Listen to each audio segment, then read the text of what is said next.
Mon âme te bénit, mon âme te bénit, mon âme te bénit, car je sais que tu es là.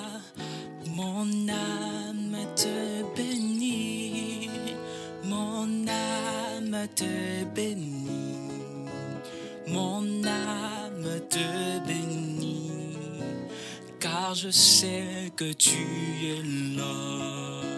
Mon âme te bénit, mon âme te bénit, mon âme te bénit, car je sais que tu es là.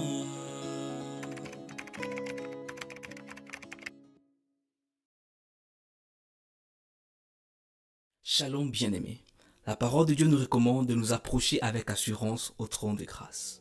Peu importe ce que ton âme ressent en ce moment même, Dieu te veut dans sa présence. Et même si tu es tombé, ne va pas gérer le problème de ton péché ailleurs, ne va pas résoudre ton problème ailleurs et revenir après dans la présence de Dieu. Et le Saint-Esprit est une aide, il veut participer dans le processus de ta guérison ou de ta restauration. C'est lui qui restaure. Nos disciplines ne sont pas suffisantes. Les exercices qu'on fait régulièrement ne sont pas suffisants. Même les jeûnes et prières ne sont pas suffisants. C'est Dieu qui guérit. C'est Dieu qui restaure. Il est présent avec toi. Et la Bible nous recommande de nous approcher avec assurance. Quand tu viens au devant de Dieu, oublie tout ce que tu ressens et commence d'abord à voir Dieu. Ne laisse pas qu'un problème s'élève au-dessus de Dieu. N'élève pas ton problème au-dessus de Dieu. Mais c'est ta responsabilité d'élever Dieu au-dessus de tout ce que tu ressens. C'est possible mon frère, c'est possible ma sœur. Alors que tu t'approches de Dieu, transforme ces pleurs en adoration.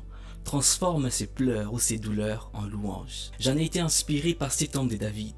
Lui qui a commis un péché. Son cœur pleurait parce qu'il a fait quelque chose qui a déplu au Seigneur. Et le Seigneur était en colère contre lui à cause de ce qu'il avait fait. Mais il ne s'est pas éloigné de Dieu. Il est toujours rentré au devant de son maître. Il pleure, il déchire son cœur. Il présente à Dieu ce qu'il ressent. C'est ce que nous devons faire.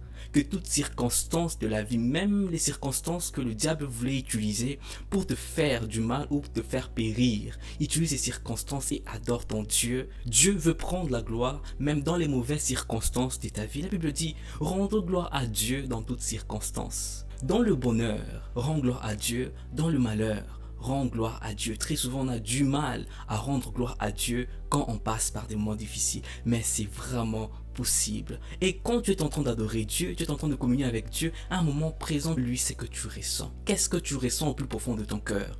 Et qu'est-ce que tu veux que Dieu fasse pour toi? Demande-lui. Demande-lui, Dieu, comment je peux faire afin de surmonter cette étape? C'est dur, je n'arrive pas et je ne peux pas y arriver seul. Et je veux même pas y arriver seul. Même si j'avais la capacité d'y arriver seul, je veux pas y arriver seul. Parce que tu es une aide. Je veux pas négliger ton rôle dans ma vie. Le Saint-Esprit est avec toi. Et j'aimerais aussi prendre ces moments afin de bénir les seigneurs. Mon âme est en joie parce qu'aujourd'hui nous sommes en train de célébrer 3000 abonnés sur Dampa TV. Dieu est amazing. Dieu est tellement grand. C'est-à-dire que les vidéos que nous faisons, le partage que nous faisons sont bénissants. Les gens sont bénis, les gens sont transformés, les gens grandissent à l'image de Christ.